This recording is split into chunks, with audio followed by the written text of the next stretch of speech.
В эфире телеканала «Якутия-24». Программа «Итоги дня». Расскажем о главных событиях уходящей пятницы. В студии Василий Радченко. Здравствуйте. Смотрите сейчас. Ограничения из-за коронавируса продлили в Якутии до 31 мая. Между тем, с завтрашнего дня пожилых работающих людей ждут небольшие послабления. Жители частного сектора в Ленске могут остаться без ремонта дорог. Захламленные придомовые территории не дают проехать тяжелой технике. Теперь официально Нерюнгринский ТИК представил отчет и рассказал об итогах выборов в районе. Наш мирнинский корреспондент побывал в гостях у мастера на все руки. Он рассказал, как самостоятельно изготовить музыкальный инструмент с нуля. Новую экипировку получили бойцы отряда юнармии Алданского района. Пришлась ли по душе форма ребятам? На примерке побывала наша съемочная группа.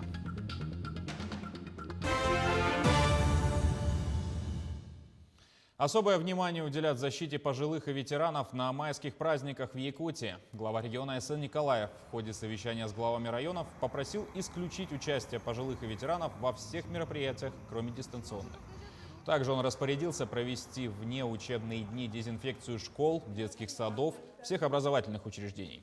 Проверить их обеспеченность дезинфицирующими средствами, рециркуляторами, термометрами и следить за соблюдением санитарных мер на оптовых точках и торговых центрах. Между тем, ограничительные меры из-за распространения коронавируса продлили в Якутии до 31 мая. С завтрашнего дня отменят режим самоизоляции для работающих граждан в возрасте старше 65 лет, а также граждан, имеющих хронические заболевания и состояние иммуносупрессии. Неработающие старше 65 и страдающие хроническими недугами остаются на самоизоляции.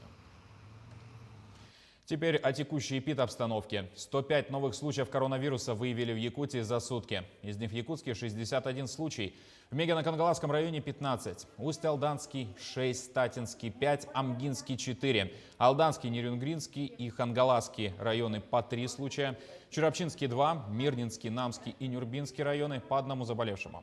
Активно продолжается массовая вакцинация. Из 114,5 тысяч доз вакцины получили первый компонент почти 107,5 тысяч человек, второй 64,5 тысячи якутян. На брифинге оперативного штаба министр здравоохранения Якутии Елена Борисова сообщила об изменении картины в структуре заболеваемости. Хотелось бы напомнить нашим жителям, что, учитывая, что рост сегодня все-таки идет интенсивный, обращаться за медицинской помощью в случае признаков ОРВИ незамедлительно, поскольку мы видим, что меняется сегодня картина заболевания. Наибольшее количество сегодня заболевших, в отличие от прошлого года, это люди 29-49 лет, далее идет молодежь и дети. Картина смазанная, поэтому хотелось бы, чтобы сразу же, еще раз напоминаю, обращались за медицинской помощью в медицинские организации. Нами усилена работа горячих линий на выходные дни и выездных бригад неотложной скорой помощи. К другим темам. Строительство Ленского моста планируют начать уже в июне текущего года. Мегино-Кангаласский район с рабочим визитом посетили первый вице-премьер правительства республики Дмитрий Бердников и генеральный директор производственной фирмы ВИС Руслан Семенов. Делегация осмотрела подтопляемую зону старого села Рассолода, которая расположена вдоль берега реки Лены. В настоящий момент актуальным вопросом у жителей остается переезд на новое место. Далее посетили одну из точек трассировки будущего Ленского моста в районе села Хаптагай. Перед основным подрядчиком группой компании ВИС поставлена задача максимально ускорить процесс строительства. Ожидания наших земляков, жителей республики, уже сегодня находятся на таком пределе, что работы должны, конечно, обязаны просто начаться, тем более все вопросы, все согласования пройдены усилиями нашего главы Арсения Сергеевича Николаева.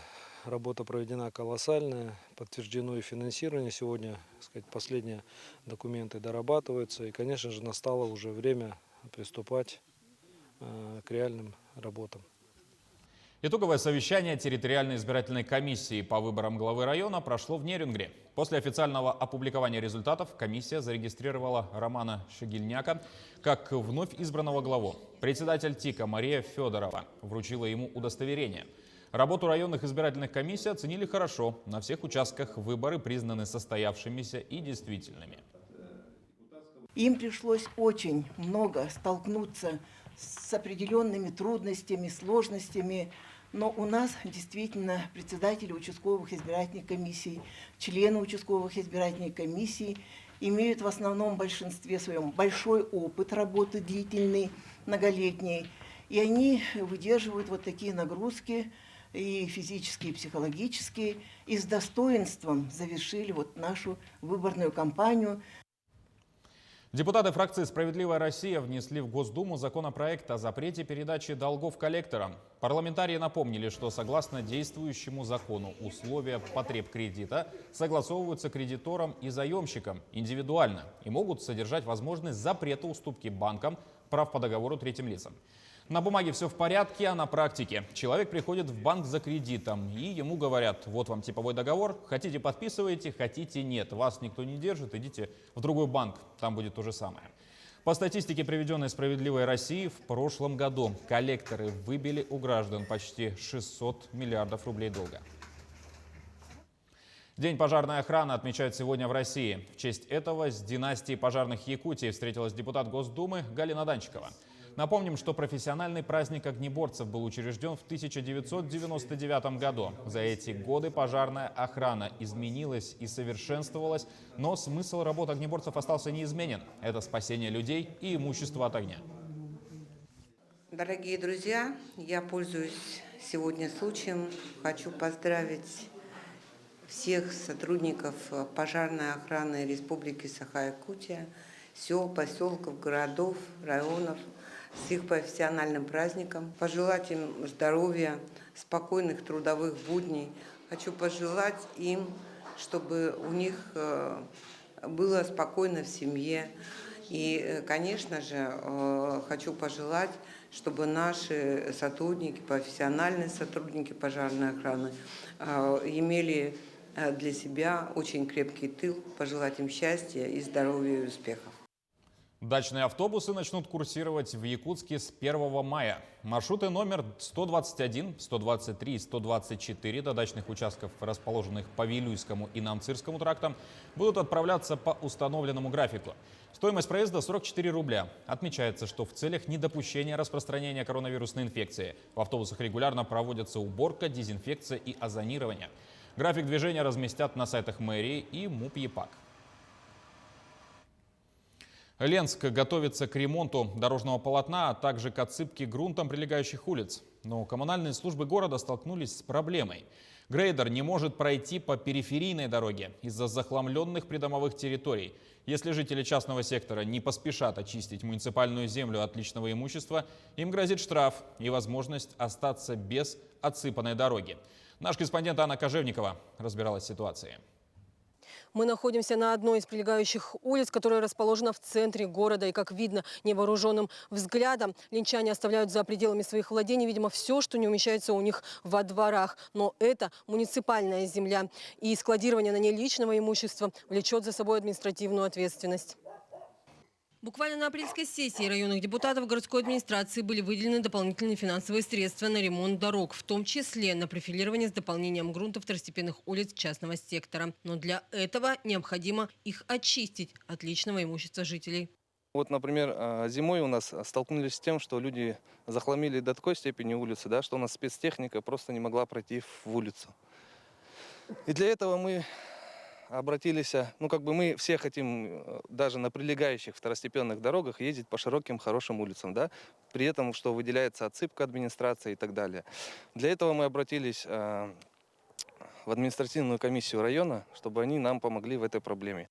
Причем ведь сами жители требуют зимой уборки от снега, а летом подсыпки. Но о том, что возле своего дома нужно навести порядок не только ради красоты, а для прохождения спецтранспорта, понимают не все. Добросовестные ленчане сами обращаются в административную комиссию с жалобами на соседей. Бороться нужно прежде всего Анатолию Томилину. Он у нас глава административной комиссии. Но не только штрафом. Убеждать надо, помогать. А сами вы свою придомовую территорию очищаете? Конечно, видите, все чисто. В свою очередь административная комиссия проводит рейдовые мероприятия, но последний год пандемии внес свои коррективы. Основной упор был сделан на профилактику коронавирусной инфекции. Если люди, которые не реагируют на эти факты, так у нас идет ответственность по Кодексу Республики Саха-Якутия об административных нарушениях. Это, в частности, статья 6.25, где ответственность наступает как в виде предупреждения, так и штрафа. Лица, которые длительное время не убирают, штраф доходит до 5000. А с 20 апреля начался двухмесячник по санитарной уборке города. И мы вместе с административной комиссией обследуем улицы Ленска, а затем проверим, выполняют ли предписание линчане или необходимо все же применять наказание рублем. Анна Кожевникова, Виталий Андреев, Ленск. А наши корреспонденты из Мирного продолжают рассказывать о самых интересных и талантливых людях Мирнинского района. Марфирина Алексеева встретилась с мастером по изготовлению музыкальных инструментов. Ну а мы продолжаем рассказывать о самых интересных и талантливых людях Мирнинского района. Сейчас мы находимся в гостях очень интересного мастера, который сам изготавливает гитары, электрогитары, бас-гитары полностью от нуля. Сегодня мы познакомимся с Олегом Дубоносовым. Здравствуйте, Олег Анатольевич. Здравствуйте. Расскажите, пожалуйста, о том, сколько у вас гитар, да, когда вы начали заниматься этим делом, как пришли к тому, что прям от нуля, от А до Я изготавливаете сами гитары. Ну, гитара уже, наверное, штук 11, наверное, 12, сейчас маленечко не помню. А все началось с детства. Хотелось иметь что-то, ну, свое, которое мне больше всего подходит. Потому что магазинские, которые были в продаже, немножко были неудобны там, в тех-то других моментах. Хотелось иметь, ну, свое, очень хорошее. Сначала было трудно. Информации по том, как делать, что и зачем все происходит, было очень мало. Первые ошибки были, конечно. Информация в интернете появилась, интернет стал развиваться, там много очень учебных материалов было. Мне больше понравилась такая форма. И я стал делать такие гитары. Она стала очень удобная для меня, и я решил от этого не отходить. Моя самая любимая – это вот эта вот гитара. Она мне больше всего нравится, она удобная, удобная для руки, удобно ее брать, держать. Она по весу сбалансированная. Ну и по звучанию она мне больше всего нравится, больше всего подходит. Изготовлена она из красного дерева, корпус. А верхняя, называется топ, он изготовлен из клена. Это сочетание, в общем-то, было осмысленным, потому что красное дерево преобладает в воспроизведении низких частот, и топ клена давал более высокие характерные оттенки и атаку в игре на гитаре. И вот фурнитура, да, вы ее специально тоже отдельно заказываете. Что за фирму вы используете?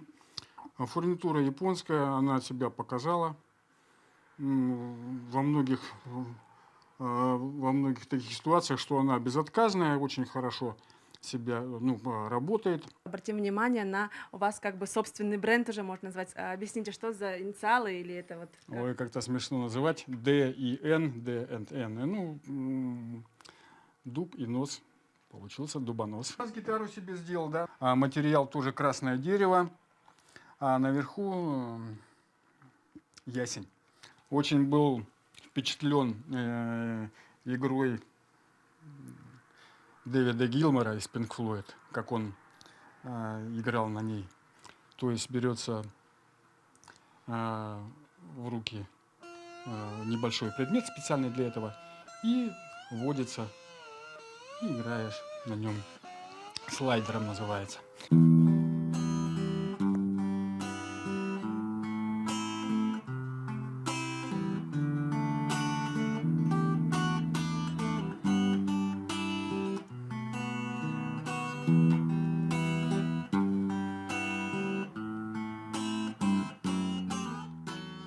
Спасибо вам большое за такую интересную беседу. А я желаю вам также удачи в творчестве и еще больших высот. Спасибо. Ну а на этом все. С вами была Марфирина Алексеева, Артем Алексеев с Мирнинского района. Ну а теперь о спорте. Международный турнир памяти олимпийского чемпиона Романа Дмитриева стартовал в Якутске. Он собрал спортсменов из 4 зарубежных стран, а также российских регионов. В нем примут участие борцы из Узбекистана, Кыргызстана, Азербайджана, Молдавии, а также 13 регионов России. Всего на ковры Центра спортивной подготовки «Триумф» выйдут 92 борца 2003-2006 годов рождения. Из них 27 хозяева турнира. Напомним, соревнования пройдут без зрителей. Онлайн-трансляцию организуют на телеканалах НВК «Саха» и «Мамонт», а также на YouTube-каналах. Российская Федерация – это одна из сильнейших команд по регионам. В том числе это сборная России. Здесь выступают третьи номера, которые буквально 2 недели назад в Иркутске проходило первенство России. И третьи призеры, кто стал там, участвуют на этом турнире. Также я бы выделил команду Азербайджана. В нем участвует в весовой категории до 70 килограммов Гаджиев, чемпион мира по юниорам.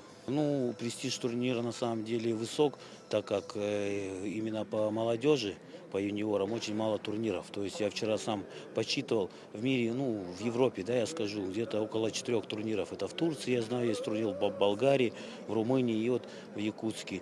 И на самом деле, если бы не пандемия, я думаю, было бы очень много зарубежных стран, участников было гораздо больше. А игры «Манчары», которые пройдут в этом году, презентовали в Москве. Акция прошла в рамках Всероссийского форума «Спорт Форум Лайв». Это крупная площадка, которая объединит бизнесменов, чиновников, экспертов и специалистов спортивной сферы. Подробности у нашего СОПКОРа в Москве Максима Кардозо. Инновации, продвижение, доступность. Будущее спортивной индустрии России – это главная тема форума. Эксперты со всей страны уверены, что продвигать здоровый образ жизни нужно с детства. А значит, необходимо больше строить спортивных объектов, поддерживать секции и внедрять новые технологии. Спорт Форум Лайв в первую очередь, конечно же, это большая деловая площадка, где проходят встречи, подписание соглашений. Но организаторы не забыли и про активности. Здесь можно позаниматься воркаутом, поиграть в теннис, в шахматы и даже познакомиться с масс-рестлингом. У стенда Якутии всем желающим готовы рассказать о наших национальных видах спорта. Тем более, что масс-рестлинг с каждым годом набирает все большую популярность в мире. Кстати, сейчас идет работа по стандартизации регламентов и оборудования для перетягивания палки. Каждый инвентарь получит свои фиксированные габариты и названия. Потому что стандартизация, она является таким важнейшим элементом обеспечения, во-первых, безопасности. Во-вторых, она помогает людям сориентироваться при занятиях этим видом спорта. Какое должно быть изделие, какие у него особенности, какие у него есть факторы риска, как оно должно отличаться одно изделие от другого. В рамках форума состоялась и презентация игр «Манчары-2021», которые пройдут в этом году в Бердянске и объединят сотни спортсменов со всей республики. Причем спартакиада впервые войдет и в федеральную повестку. Мы будем участниками федерального проекта «Спорт нормы жизни», и под ним запускается проект «Спорт Норматур». Это двигатель активности по всей стране. И старт «Спорт Норматур» возьмет с Якутии, с горного района, села Бердянск 6-7 июля этого года. Поэтому мы становимся частью масштабного события по стране. И теперь про игры «Манчары» будут знать везде. И это поможет рассказать о якутских традиционных видах спорта на всероссийском уровне. Максим Кардозу, Виктор Олесов, Москва. Новую экипировку получили бойцы отряда юнармии Алданского района. Форма, включающая зимнюю, верхнюю одежду, футболки и береты, закуплена за счет средств бюджета района в рамках подпрограммы патриотического воспитания. Одежда уже выдана бойцам, а на примерке побывала Татьяна Вахнина. Не стесняющие движения зимние куртки почти невесомые, но очень теплые. Задание командира можно будет выполнять на любом морозе. Не страшны холода и в таких штанах. Довершает экипировку шапка с эмблемой. Новенькая форма ждет своих владельцев, юных защитников Родины. Дополнительно закупили береты, ремни, все, что необходимо было, в принципе, на данный момент юнармейцам, так как движение расширяется, филиалы у нас открываются в других учебных заведениях, и поэтому юнармейцев необходимо одевать. В этом году такой праздник у нас получился, что получили на 800 тысяч формы, за счет местного бюджета смогли закупить. Во избежание массовости бойцы являются на выдачу небольшими группами. Примерить полагается сразу. Если не подходит размер, юнармеец получит другой комплект. Новенькая форма ребятам нравится. Обновки, конечно, хороши. Мне, штаны, конечно, да что могу сказать, тут все хорошо, хорошая вся форма. Юнармия Алданского района при поддержке администрации получила 77 комплектов формы. Одежда была распределена по 3 отрядам – Алданскому, Томодскому и Ленинскому. Подборка размерного ряда была сделана в соответствии с потребностями. Одежда качественная, соответствует ГОСТам и стандартам. Огромное спасибо производителям. 10 комплектов отдали 6-й школе юноармейскому отряду, 6 комплектов отдали Ленинской школе, школа номер 5. 51 оставили здесь, на Алданском районе. Те, которые также самое будут распределены среди учащихся, среди районного отделения юнармии. В этом году первый отряд юнармии Алданского района отметит 5 лет. Отряды в Ленинском и в Томоте были сформированы позднее. Бойцы всех подразделений изучают теорию ратного дела и проходят обучение на базах силовых и военных ведомств. Все хотят заниматься, бегать, прыгать. Ну и достойное поколение вырастает, растет. Осваивая воинские премудрости, юнармейцы активно участвуют в жизни района и регулярно выезжают на республиканские и общероссийские слеты юных защитников Родины. Татьяна Вахнина, Георгий Баранов, Алдан. Победам возраст не помеха. 97-летний ветеран Великой Отечественной войны стал кандидатом в мастера спорта по шашкам. Стаж пенсионера в игре составляет более 80 лет. Однако он до сих пор продолжает гореть своим делом и добиваться в нем новых высот. Надежда Саханская встретилась с ветераном. За спиной ветерана Наума Слепцова уже несколько сотен побед, помимо самой главной в его жизни – в Великой Отечественной. Не достигнув возраста 20 лет, он был призван в действующую армию и брошен на штурм города-крепости Хайлар. Несколько раз отбивал атаки японцев, за что впоследствии был награжден знаком отличного пулеметчика. Я был призван в армию в 1945 году и 5 лет служил в рядах советской армии. В 1945 году пришлось участвовать против японских, в войне против японских империалистов. Вернуться же с войны Слепцову удалось лишь спустя 5 лет службы в 1950 году. Тогда же он решил возобновить обучение и окончил Чурапчинское педагогическое училище с дипломом учителя русского языка и литературы. Но, несмотря на полученную специальность, Слепцов стал преподавать математику и организовал в родной школе шахматный кружок. В 1934 году я поступил в Черкесскую 7-летнюю школу, 1 класс. Учитель физики Тихон Тапыров организовал кружок по шахматам. Я вступил в этот кружок и с тех пор играю постоянно в шахматы. Дань силе духа и удивительной памяти Наума Слепцова отдают и его давние соперники по шашкам и шахматам. Наум Трифонович очень боевой шахматист, я его знаю давно. Он никогда от борьбы никогда не уклоняется, борется до конца. Несмотря на свой солидный возраст, он сохраняет ясность ума, у него очень хорошая память. Шашки пришли в жизнь ветерана гораздо позже, чем шахматы. Только в 2005 году Слепцов впервые принял участие в турнире и сразу получил первый разряд. Сейчас у меня 98-й год жизни, но память такая не так слаба, как у остальных. Сейчас же ветеран продолжает посещать местный шашечно-шахматный центр и проводить турниры. Выпускники же его школы теперь самостоятельно преподают и воспитывают новых молодых гроссмейстеров и чемпионов страны. Надежда Саханская, Анна Васильева, Якутск. Якутия-24 продолжает следить за новостями и держать вас в курсе событий. На этом программа подошла к концу. Спасибо за внимание, до свидания и с наступающими праздниками.